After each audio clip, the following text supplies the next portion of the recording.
Hey guys, happy Saturday. What's up, folks? Okay, so we're here for episode 4 of the Doddy show. Just to give you context, if you are jumping in on this show for the first time, each Saturday we have been, for the last month now, I guess.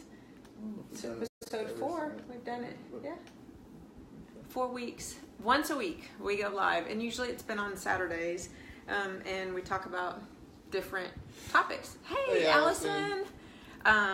So it's a series that we started, and we could talk about anything from lighthearted, funny stuff to giving tips to, I don't know. Good afternoon, Allison. We've talked about a ton of stuff, and we have a whole lot coming to you. So join us every week for the Doddy show. We also upload this to our... we like to potty. We don't cause trouble. We don't bother nobody. Yeah, never mind. We also upload this video when we're finished to our YouTube channel. So check that out at Butterfly Bodies Fitness on YouTube. So there's our plug for the day. We did, just before we get into this topic, because it's a really controversial one, but we talked about it, and we're just gonna go for it because we keep it real over here in the Doddy house. So this is really a serious topic. It's something that we've talked about for years, and it's just time to get out there and talk with you guys about it. So whether you agree with us or not, we welcome you to jump in to the conversation, engage with us, and let's just kind of see where this goes. We don't have a script today, and we never have a script. So yeah, Allison, we have a YouTube channel. Check it out. She has a YouTube channel. I'm a co-star. He's a co-star. Used to drive ratings. He's a voluntold co-star. Yes, and I pimp him for ratings. But anyway, back to what I was saying. Please jump into the conversation today. The other thing is just really quick. Hey, Judy. Before we get started, we have been doing this on Saturdays, kind of midday, actually sort of nap time. But we were thinking that it might be better to do this during the week, like one evening during the week. So I don't know. You guys let us know if Saturdays are too busy for you guys, or for people you think to join us. If you think we should do this on an evening, weeknight, maybe Tuesday or Thursday night. I don't know. Thursday night's a lot of ball game nights, so that's probably not a good time, but maybe Tuesday evening, 8:30-ish or something. I don't know. We've been kind of batting around the idea of moving to an evening weeknight, so it would be more convenient for people to jump on live with us. So let us know if you think that's a better idea than Saturday mornings. Yay or nay, whatever. Just kind of shoot me a message or comment below. When you jump on, please comment below so we can see that you're here with us. Anytime you have a comment, a question, you want to jump into the conversation, post it. There should be a box for you to make a little comment, like a quote bubble box. If you've never watched a live video before, that's how you do it. There's the mailman. Hope he brings me something fun because I'm kind of waiting on a package. But anyway. Hey, Holly. Hey, Holly, how are you? So, I think we should just kind of get started, jump into this. Here's the deal. You guys know I've been in education for 27 years, I think. This is my 27th or 28th year. And I started as a public school teacher, and I was very young. I was about 22 years old, I think, maybe 21 when I finished college, because I finished early. And I was not that much older than the kids that I was teaching. And that was a long time ago, 27, 28 years ago, and in my very early 20s. And at that time, I honestly went to work never, ever, ever afraid that I would get shot and killed. Never. And over the years, that has changed. Yes. So that's what we want to talk about today. The most recent shooting, I won't say just the recent because it seems to happen every day lately, has us talking. Frequently. Yeah, way too frequently. It had us talking again this week, and you guys, I bet, have seen tons on social media with people posting their opinions about it. a lot of political back and forth about it, a lot of religious feelings about, our religious basis for people's feelings. And so we wanted to come and talk about how we feel about it, why we feel the way we do about it, and just kind of some of our experiences too. And I don't know, just kind of have a conversation about it. So let me kind of back up again. So I started teaching in public school 20 some odd years ago, and I taught junior high first. Then I taught high school for a few years. Then I taught elementary school for a number of years. Fourth graders rock. Oh, that's my favorite grade. Then I went to, during that time I was in grad school, and then went to get my PhD, and I started teaching in universities. And so this tragedy, I don't think any level of school is immune to it. Most recently, it got very close to home when two different campuses in the college system that I teach in, we had shootings. You guys might remember summer before last in Dallas at one of our college campuses, there was a shooting, and the shooter actually held up in the college campus and killed officers and killed a number of people, and that was really close to home for me. And then we had, on another one of our campuses, we had a shooting. And so even though I've moved to teaching and now I'm an administrator in college, it's not something that this is a weird way to say it, but it's not something that I've been able to get away from, the fear of it. Now we have Jax too, who will be going to kindergarten soon. And so, we kind of had that period in our lives where we didn't have kids in school anymore. And so it was kind of like, you feel for other people, but your own children are not in the environment anymore. And so you probably don't think about it as much. Hey, Beth. Hey, Delene.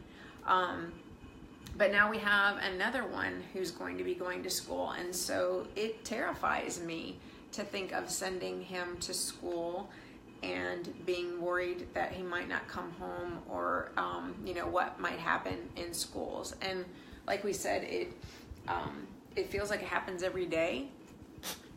And so I guess the controversial part about this is, because everybody agrees that shootings in schools are horrible things, and everybody has the same concern for our kids. I think whether you have kids in school or not, everybody can understand that part of it. The part that I think is controversial that we'll get into more is where you fall on the issue of guns in schools.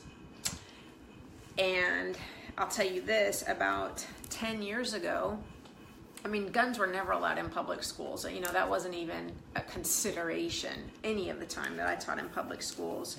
So I really didn't give much thought to that. But when I was teaching in the university system about, I guess, 10 years ago now, maybe a little more, maybe 11 or 12 years ago, Texas legislators decided that it would be a good idea to introduce, hey Amanda, to introduce a bill to allow carrying weapons on college campuses. And at that time, I will tell you, they call it campus carry. It's a law called campus carry here in Texas. And if you're watching from outside of Texas, I know I have colleagues in other states who just cannot even believe that that's a consideration in Texas, and think that we all run around riding horses and wielding guns, which we don't. But if you are here in Texas, you probably are a lot more familiar with some of the arguments about it. But basically, 10, 12 years ago, our legislature tried to, they introduced a bill and they tried to legalize campus carry. And at the time, I told Roger, we talked a lot about it, and I said, if it ever happens, I'm out. I'll quit. I'll find something else to do. And I know it was something that you thought about too. Do you want to maybe give your perspective of having somebody go to work where there might be guns every day? Well, just the safety aspect of it was one thing as a innocent bystander, where somebody maybe came in with a vendetta and just took it out on a group of people. But even as a professor in class, somebody directly having something against you, and having the availability to be able to just carry a gun anytime they wanted to, if they just went through certain steps or whatever, was pretty frightening to know that for one, you were concerned about it, and for two, just that just seemed like a bad mix with that age students. And again, you have a range of students. I mean, there are older and younger, but I mean, predominantly the younger age students who may be a little bit more quick to react, or quick temper, however you say it. I was nervous. It concerned me that was something that they were even considering. And I'll tell you, I honestly, I said I would quit, but in the back of my mind, what's up, Kelly? I thought there's no way this will ever pass, that they will never make a law where people can carry guns on college campuses. It was voted down the first time. It came back up, and I can't remember what year it was, but a couple of years later. And my friend Ruben and I were professors together in North Texas at a university at the time. And again, we said the same thing. If that shit passes, we're gone. We're out of here. And it was shot down again. That's kind of a weird way to say it. No pun intended. But the bill didn't pass again. But for those of you who, well, maybe you don't know, even if you are in Texas, that law passed this last year, and it went into effect for universities last August, and it went into effect for community colleges this past August. So since last August, I left a university system and I went to work. Hey, Christina. I went to work in a community college system several years ago, and so this past August it became legal for campus carry became legal. And so what that means is that anyone who can legally obtain a license for a firearm is allowed to carry it as long as it's concealed on their body, which we'll get into that too. So it's not open carry. There's a difference between open carry and concealed carry. And campus carry, which is what they've termed it here in Texas, it allows someone to carry a firearm as long as it's not visible on their body. Now, I will tell you, that scares the hell out of me, even more so, I think, than someone having a visible, open carry weapon on their bodies. So there's been a lot of work and thought that has had to go into how, as a college, we would manage this, because remember too, a lot of colleges, and ours included, and I know all over the country, now we have high school students on campus too, and so there was a lot of talk about and how to make policy and all of this. The bottom line is, and here's where some of you won't agree with me, and that's fine. I welcome the cognitive dissonance and the discord and the conversation, as long as we. Hey, Sarah, and I'm glad you're here, because a legal perspective is a good one to have. So here's the bottom line. I'm totally against it. I absolutely, with every ounce and cell in my body, disagrees with anybody being able to legally carry a weapon on any freaking campus, college, elementary, high school, anywhere. I'm totally freaking against guns being legalized in school systems. And I know that's probably very contrary to how many of you may feel, but I want to talk to you a little bit about why I feel this way, and I would love to hear your perspectives on it too. And I know Roger has some strong feelings about it. For me personally, and I know a lot of people like me, we are in positions where we have to talk with people who are angry all the time. There are situations that students get angry in a class about what a professor did. Maybe they get angry about how something was graded. Maybe, and it's not just the college environment. I mean, students come to college with a ton of baggage, just like emotional baggage, just like, little kids do. There's a lot that goes on in people's lives. And so it's not just the one issue that they're angry about or potentially upset about. It's all the other stuff that's gone on in their lives that comes with them and perhaps can create that moment that is the last straw for them. And I just feel like the more guns we have on a college campus or any school, because I'm totally against this bullshit of people being able to carry weapons on elementary school campuses too. This, certain teachers being identified, and see, I'm gonna get passionate about this, but this idea of certain people who are quote unquote trained to shoot a gun, being identified as being, the handful or whatever of people who are allowed to carry a weapon on college campuses to prevent active shooter situations. I think that's bullshit. There is absolutely no evidence. There's anecdotal, opinion, just like this is my opinion, but there's absolutely no hard evidence to show that having weapons by, on people who are supposedly to protect us will reduce the incidence of death on a college campus. I think or on in any school. I think there's been one situation where a person who just happened to be on a college, in an elementary or a public school, happened to have a weapon. I don't think that was even, now I may be getting the facts wrong about this, but I don't think that person was even an employee of the school, but there was one incident where a person was able to disarm an active shooter before that person did more damage. And in that one incident, it just so happened that was a highly trained Marine who was able to disarm that active shooter. Now, that's not what we're talking about. And that example is held up a lot of times as evidence and support for why we should allow people to have, like, employees or certain teachers on elementary campuses or one principal or identified people to have guns. That example is often held up as support for why we should allow that.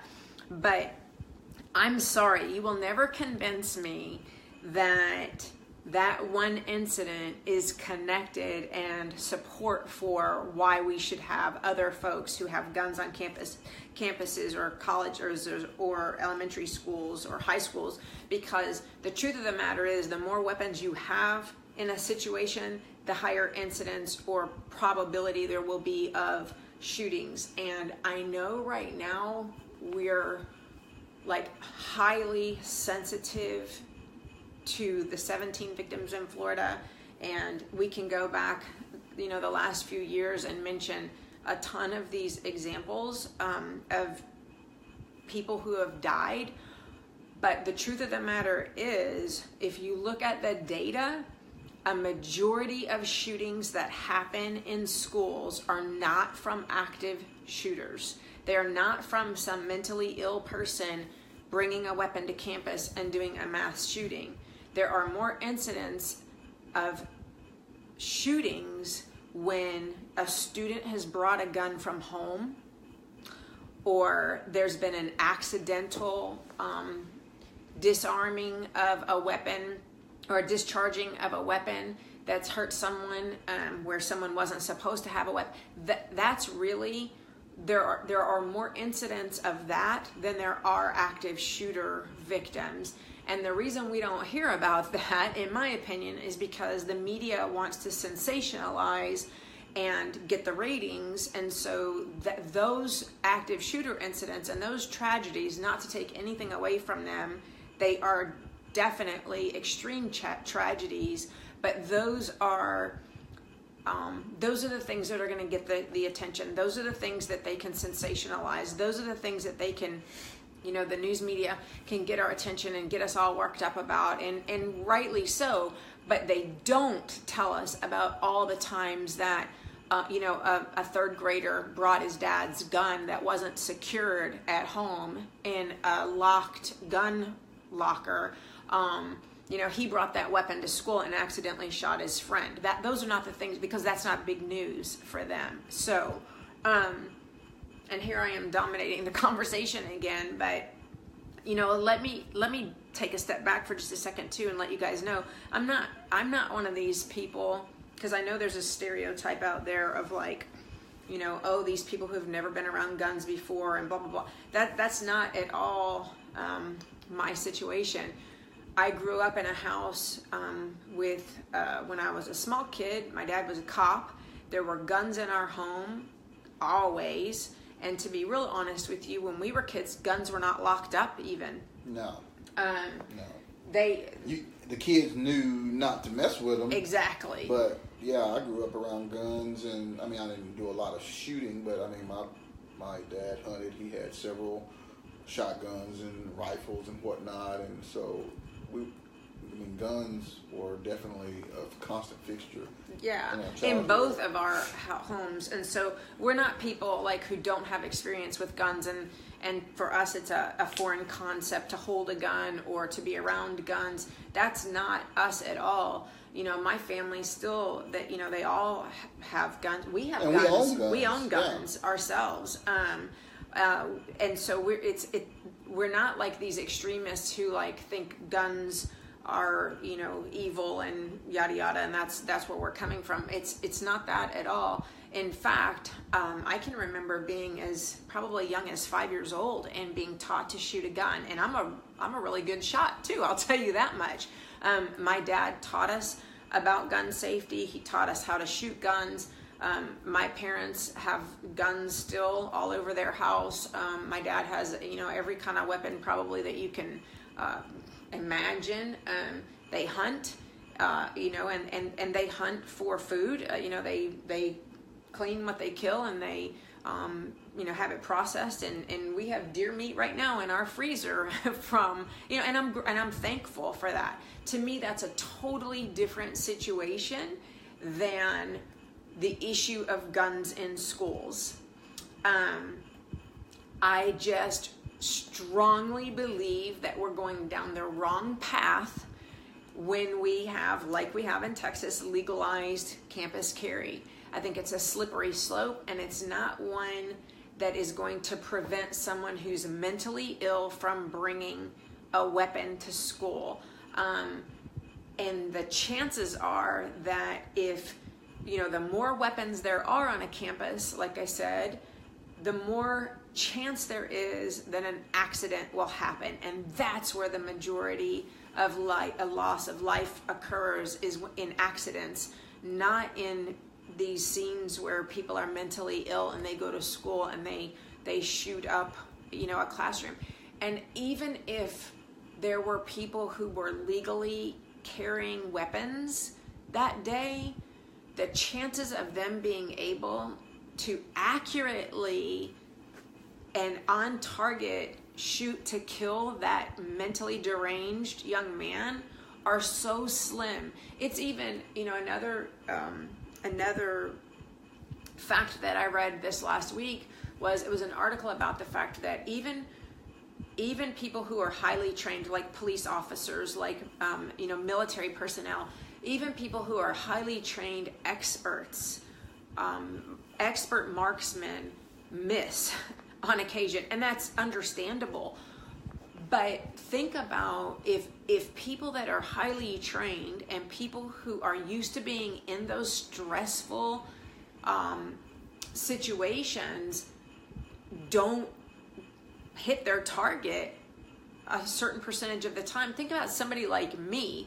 I'm a nervous freaking wreck, and there's even if I have a weapon and I'm illegal to carry it, if there's a shooting, a tragedy like that where some deranged person is shooting down the hallway, the chances of me being able to keep my head, to get into a position to take that person out and then to be able to do it successfully are so slim.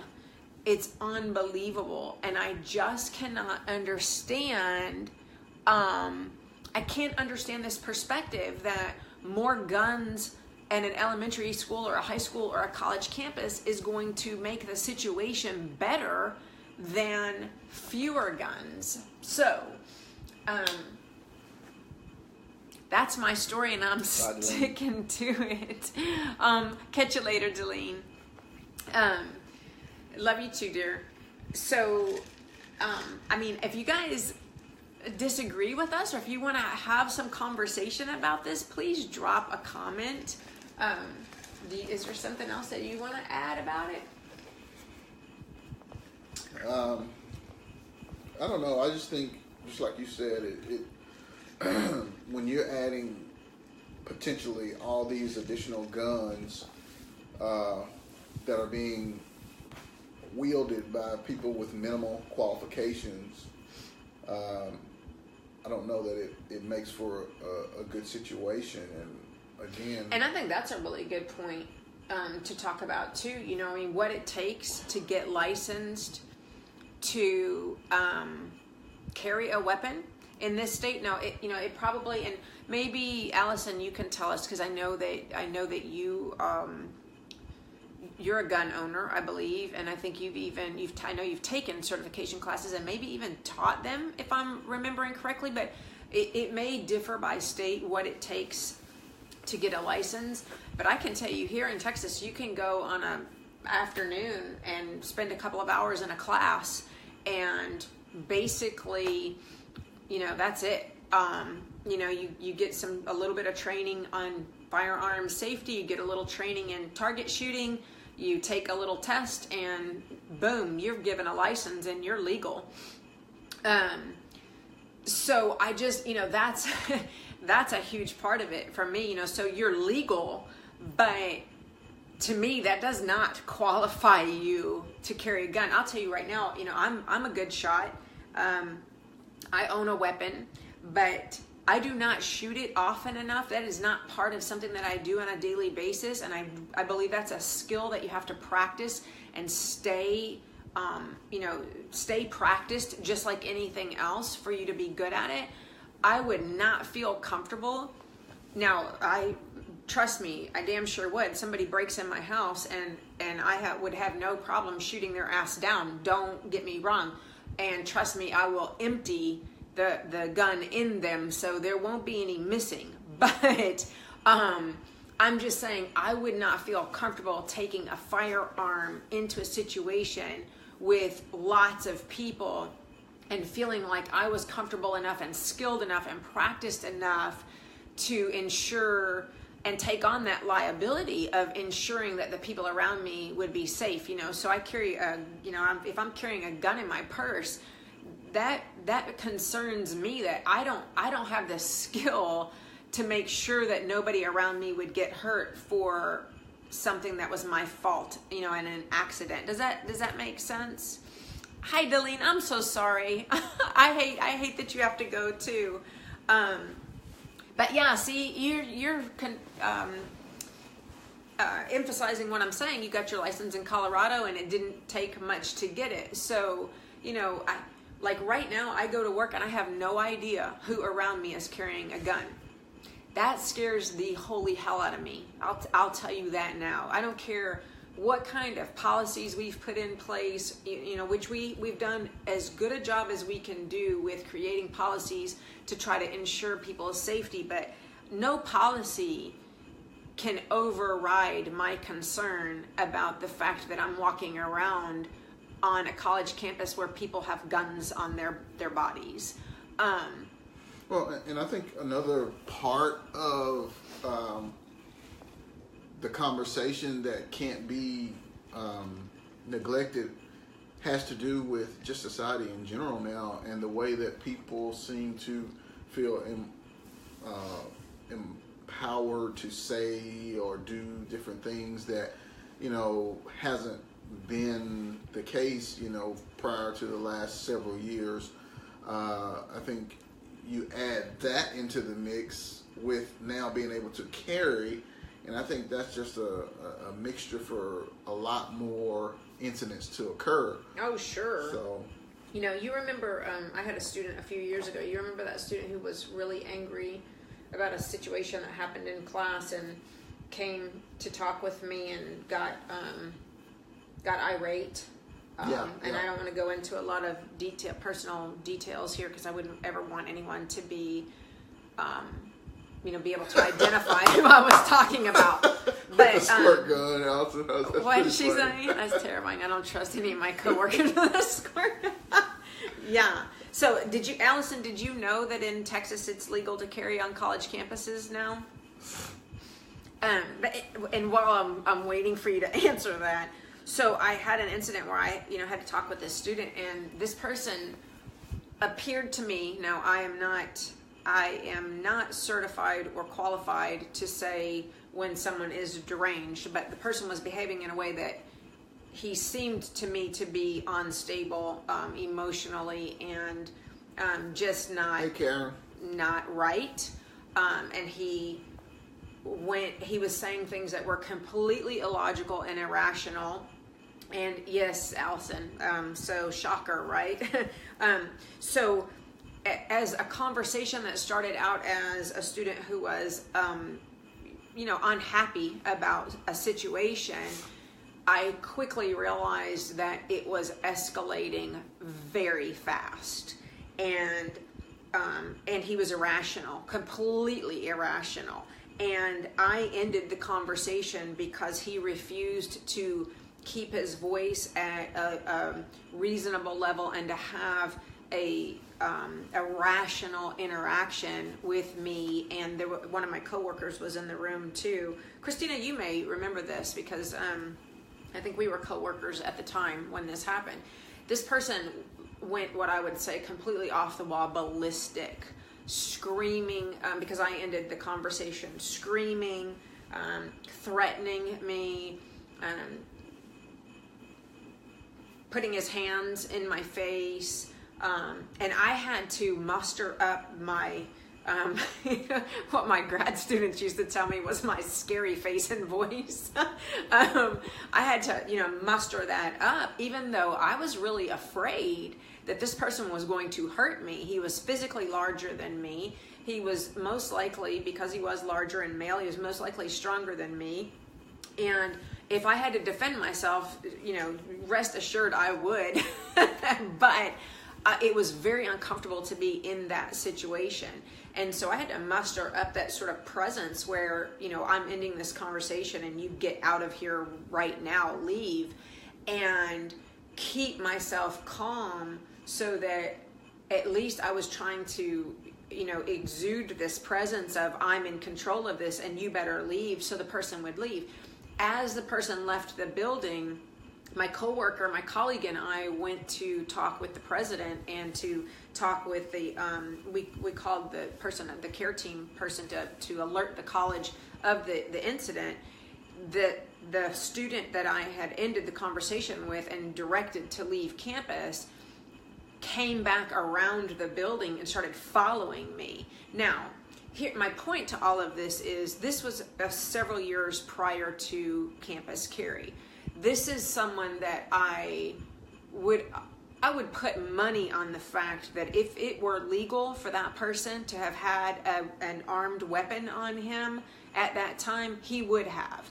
And the state of mind that he was in and the way his emotions escalated so rapidly and he was being so illogical and so irrational, I've thought of that scene many times and thought, that's the kind of situation that I think we're creating by allowing guns on campus. We're creating a potential for that kind of a situation that ended with raised voices and me directing him leaving. It could have ended very differently had he had a weapon on his body. He might have had it, not intending that day to use it, but because his emotions got away from him, he may very well have pulled out that weapon and shot me. I'm not saying he would have. I'm just giving an example of a situation that is cause for my pause and why I'm one of the reasons that I'm so against this kind of a legalization of weapons being in college. And that is not that much of a stretch. I mean, that's not unreasonable at all, because again, you want to talk about the climate and the I say temperature of society that's currently going on right now, and even people who are much more rational might lose it in that type of situation, just because people have just gotten freer and more comfortable doing what they want to do and saying what they want to say. And so, I mean, that scares me to know that, that type of situation, she's explaining one situation, but I guarantee you there's a lot of those type situations, maybe not quite to that level, but it wouldn't have to be to that level, because you don't know what other things the individual is dealing with at home, or maybe at work, or family, whatever the case may be.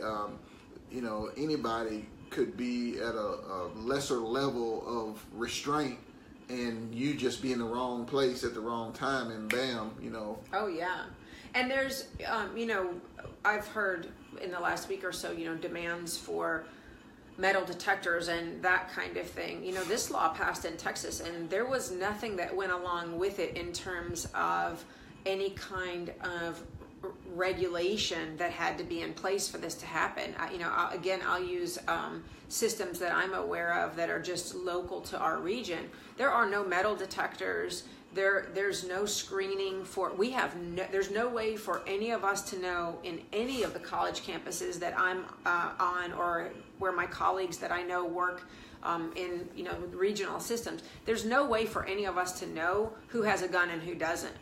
The only thing that we have in place is if we have what we call in Texas, we have early college high schools, or we have dual credit classes where we have high school students on our campus. We can designate certain areas of a campus as a gun-free zone based on very, very strict and limited restrictions. And so, for example, we do have a portion of our college is designated as a high school, and we have high school students in that area. That area is designated as a gun-free zone. But part of what we talked about when we were trying to get ready for this is that's smack dab in the middle of our campus.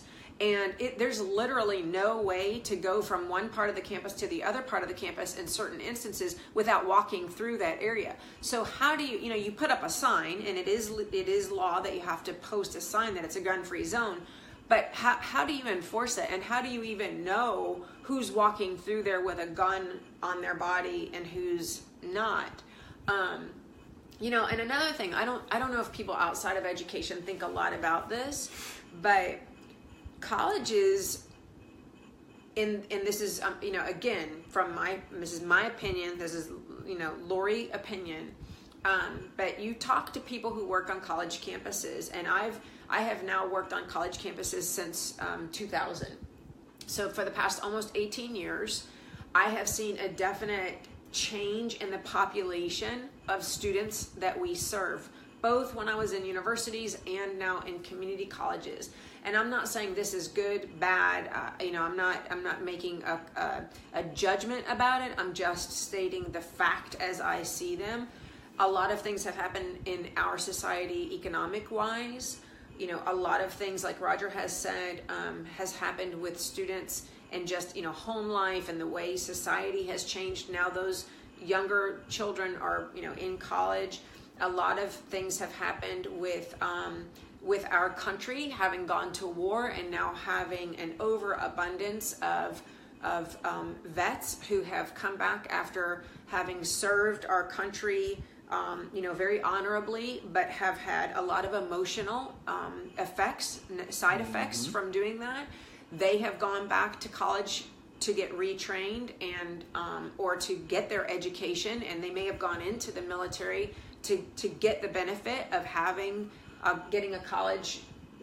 You had a situation with one of the ex-military, former military? I absolutely have. Specifically. And again, I want to say, I have been in contact with and have had, relations with students on campus who are vets, who are phenomenal students. That's not what I'm saying at all. I'm just saying that a lot of our students, military or not, former military or not, a lot of our students suffer from PTSD. We have students who suffer from post-traumatic stress kinds of disorders that have nothing to do with military experience. It has something to do with their lives. We have people who have had to be retrained because the profession that they were in either went belly up, during the economic downturn of the last several years. And, there's just tons and tons of reasons that people have a lot of trauma and emotion in their lives, and now they're back on college campuses to get educated or re-educated, and I applaud them for doing that. But what I'm saying is the population of students is pretty high. If you look at the percentage of people on a college campus who have these kinds of traumatic experiences, or who suffer from PTSD, or have emotional, financial stress, or whatever the case may be, the percentage of those people in that population of people, that's way higher than just out in overall society. And so you're talking about mixing guns in an environment where there's already a high population of people who are traumatized or have emotional, financial stresses, family situational stresses, and then we deal with them on a day-to-day basis. Now, in my position now, almost every interaction that I have with a student, because of the kind of position that I have,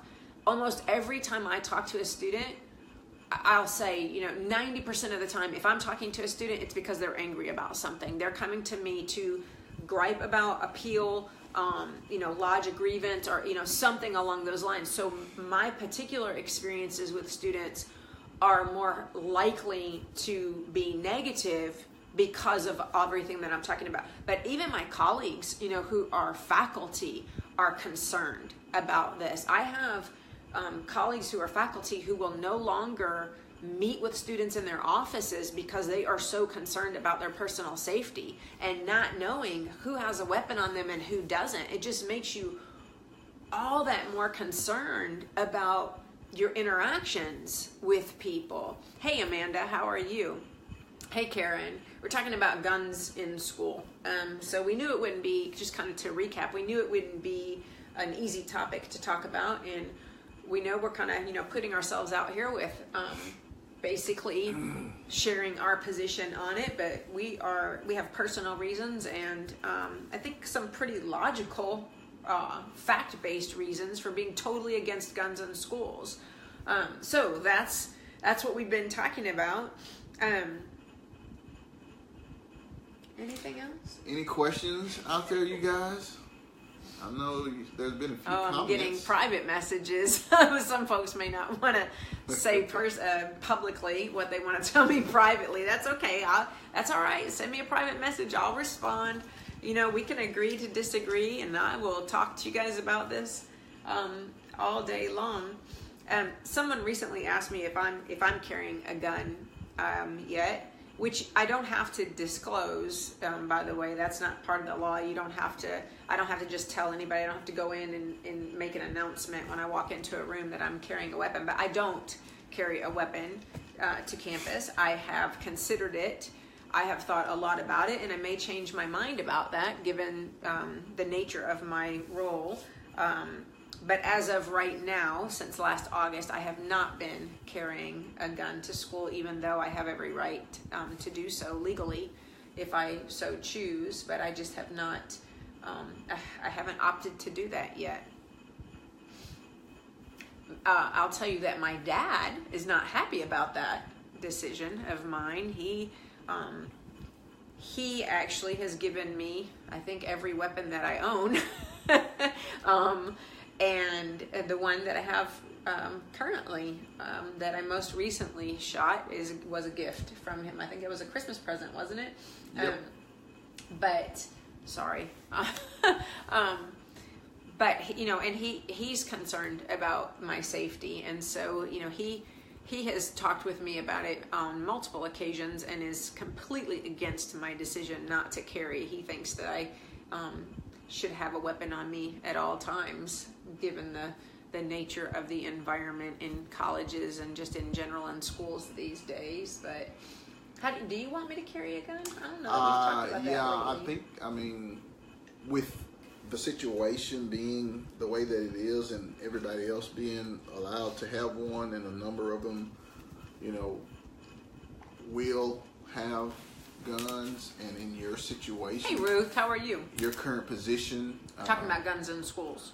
With, like you said, as many complaints as you do get, and you're very likely to be in your office or a office held up where no one could get, no one could get there to help you if someone did pull a gun on you. So yeah, I would feel much better if you did carry, personally. But and I do. That's a personal decision, though, for everybody. You have to make that decision for yourself. But I definitely would feel better if you did in your current situation. I appreciate that he doesn't, he shares that with me, but he doesn't, push me to do one or the other. And I am currently, just logistically, where my office is situated, it would be very difficult for any of us in the suite where we are to avoid gunfire. We would not know. There's one entrance, and the way it's situated, we would be very vulnerable if there was an active shooter in that area, which does scare me. And we have talked about that as a leadership team, and we've talked about some things that may be able to be done to try to reduce that risk. But someone earlier made a comment about schools being a reflection of society, and Roger kind of talked about that too. But it made me think about. Was that Karen? I think that was you. It made me think about some of the stuff, though, that I've been reading on social media lately and in the news, too. A lot of people blaming parents for what's happening. And, I can understand people having that opinion. I can understand people thinking, because quite honestly, years ago, I was of that same opinion. I remember watching a young man on TV. It was on, I don't know, Oprah or Dr. Phil or something, and they were talking about a family situation. And I remember sitting there being very judgy about the mom and dad too, frankly, for their feelings about their particular son. I think it was a 16-year-old male, their son. But, I think we need to be really careful about blaming parents for everything. Certainly there are situations, and we can all think of them, where parents haven't done or have done something that may have contributed to a situation, negatively contributed to a situation.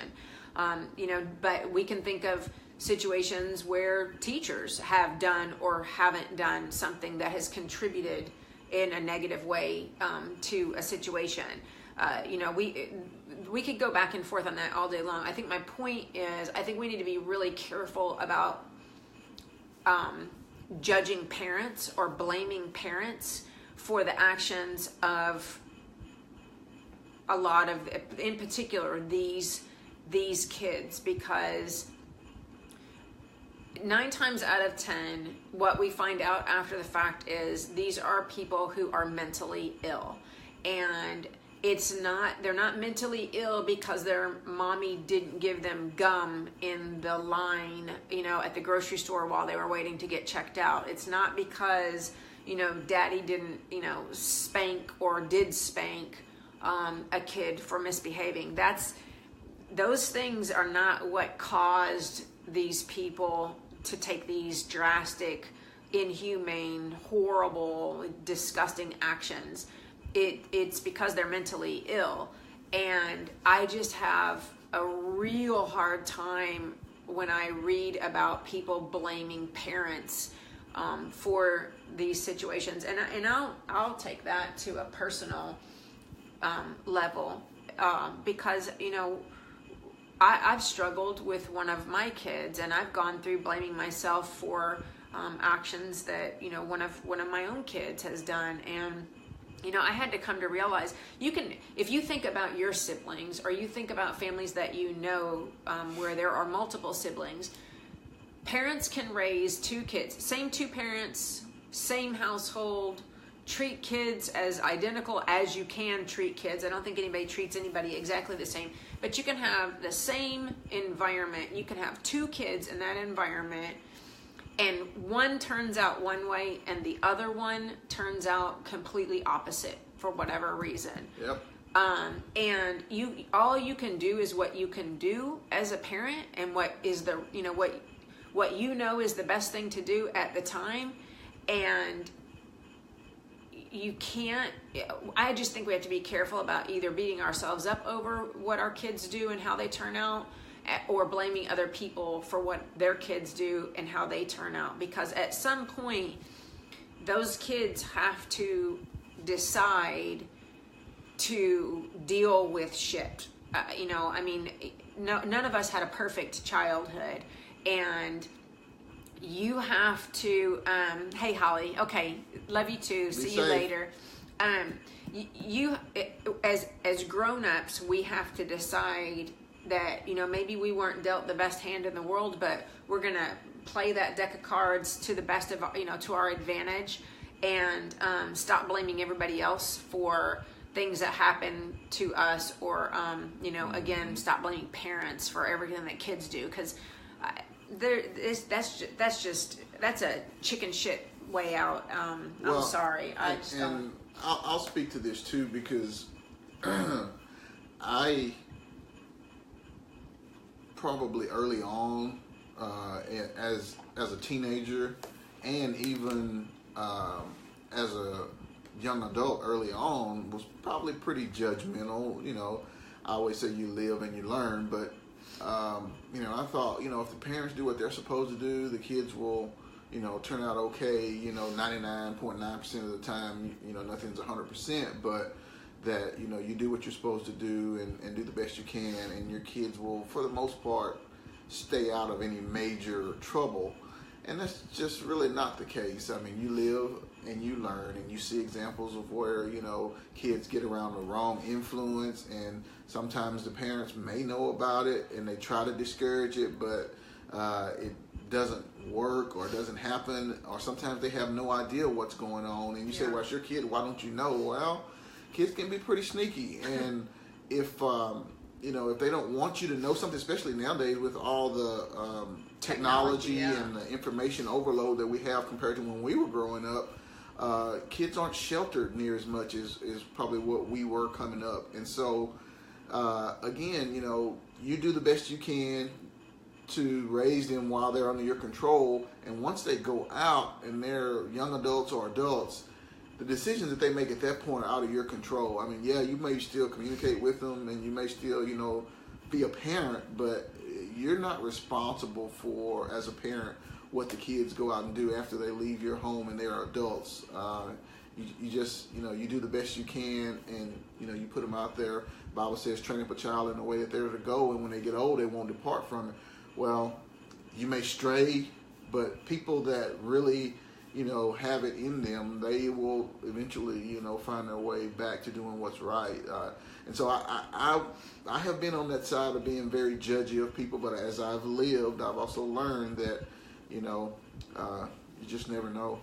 Well, and the other thing too is sometimes people aren't aware that someone in their family may be mentally ill, and so you know, you can do anything and everything, you know, all the right way, but if someone's mentally ill and they have not been diagnosed, hey Jessica, if they haven't been diagnosed, or you know, you don't recognize the signs, and they go and do something, it may have nothing to do with actions that took place or didn't take place in the home. So it really, I've seen a lot of that in the last week or so on social media, you know, blaming parents, and I just, you know, I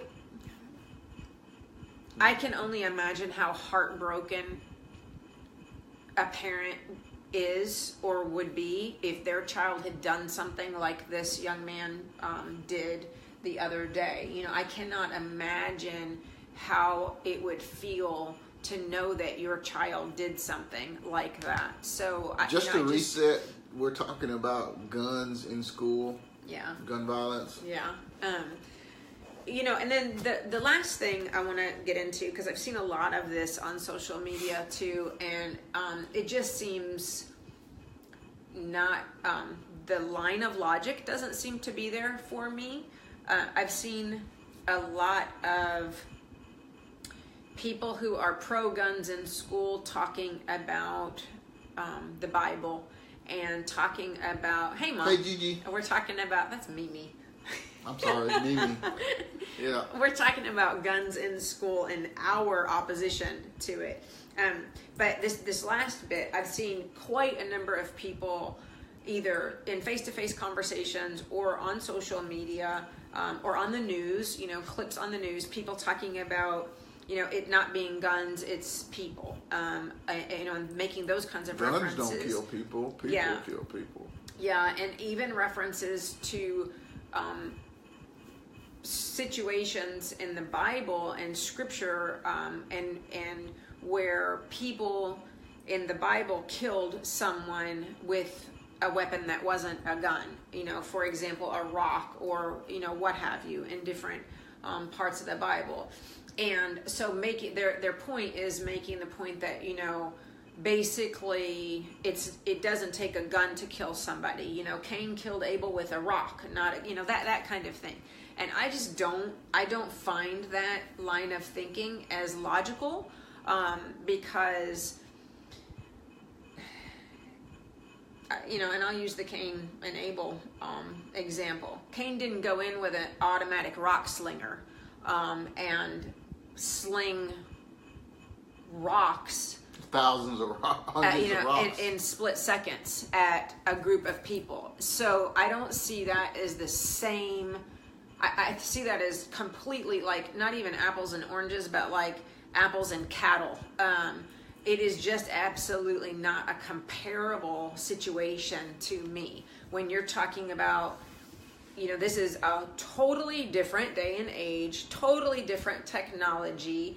You know, if Cain had had a gun, who knows what? There wasn't a gun at that time. Who knows what weapon he would have used if he'd have had the multitude of weapon choice that people do today. So I don't see that as logical, and I wish we wouldn't again sensationalize these kinds of decisions in the way that we, you know, refer to the Bible, or we highlight only the examples where people have killed in schools with guns as evidence to support why, you know, everybody should be allowed to carry a gun in school. And I think money drives a lot of this too. I'll be honest, it's not just the media. Absolutely does. It's the money too, and the bottom line is this all goes back to thinking critically to me, and making up, you know, reading things and being able to discern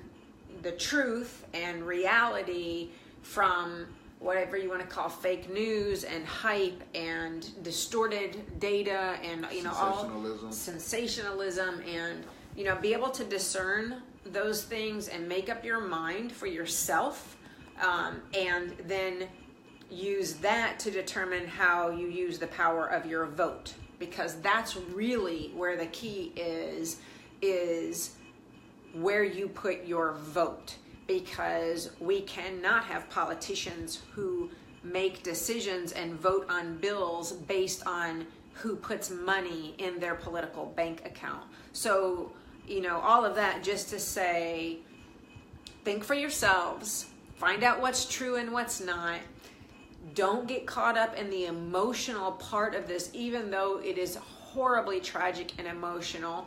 Don't let the emotional part of this make the decision for you, but let your brain do your thinking, and certainly feel for these families and have compassion and empathy. I cannot even imagine.